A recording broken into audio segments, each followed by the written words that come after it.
In today's video, I'm going to teach you how to create a counter for close date changes. The need is I need to have a field that counts how many close date changes happens throughout the opportunity lifecycle. With that, we're going to create the flow right now and see whatever you need to perform these changes in Salesforce. So with that, I'm going to record my screen. We need to create the custom field, number of close date changes in Salesforce. It's going to be a number field.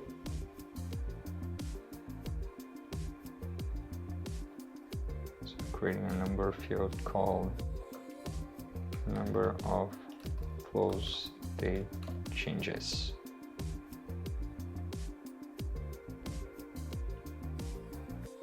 Keep everything as it is. Click next, next, save. Then let's go to flows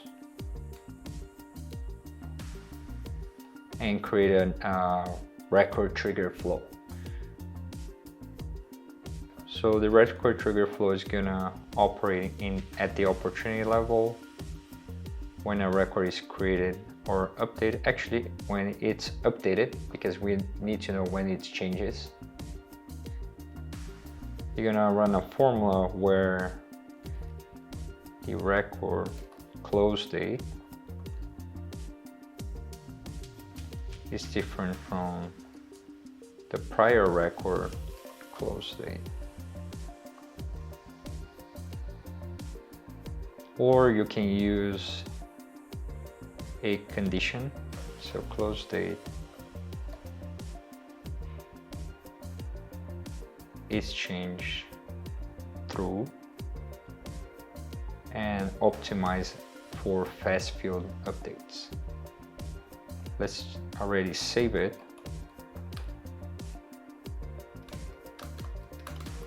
Close date changes. Include an assignment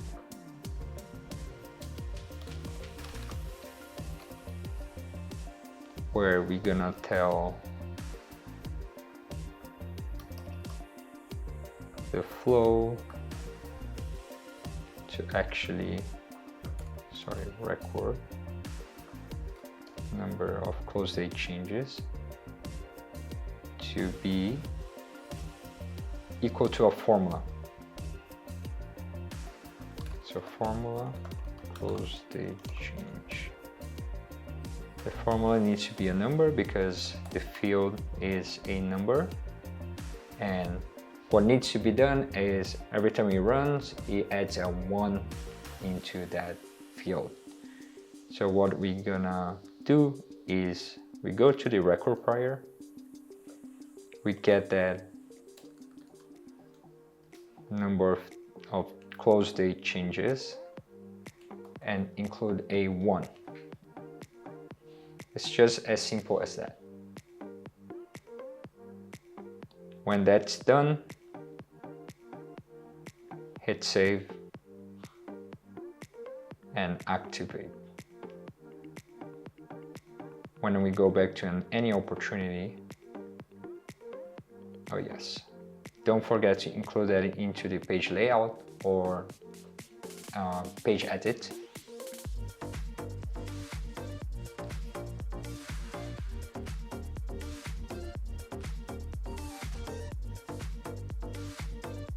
Let's include that here. Save as a read-only field. And now once we're back to the opportunity itself, you're going to be able to see it right here and see how that changes when we change a close date.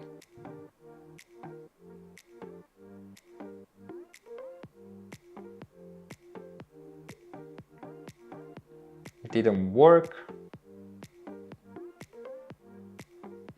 because if the close date change is empty, you actually need to use a if. If is blank, then use 0 plus 1.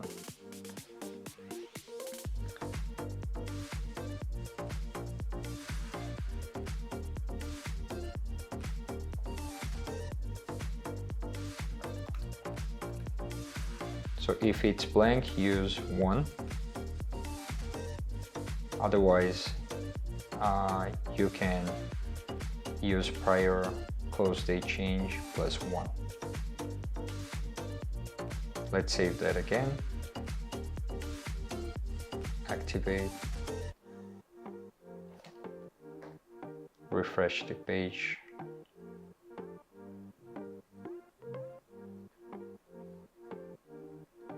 And now see this changing to 1. You see? Because Salesforce doesn't understand that empty is equal to 0, you need to include that if statement to make sure your flow work as expected. Okay, let's try that again. See if it goes to 2. Oh yeah, so it's working pretty good. With that, you will be able to track how many times the close date was changed and have it very easily reportable as a field. Hope you enjoyed the content of this video. Give us a like and subscribe for more technical content from Lean Skill. Thank you.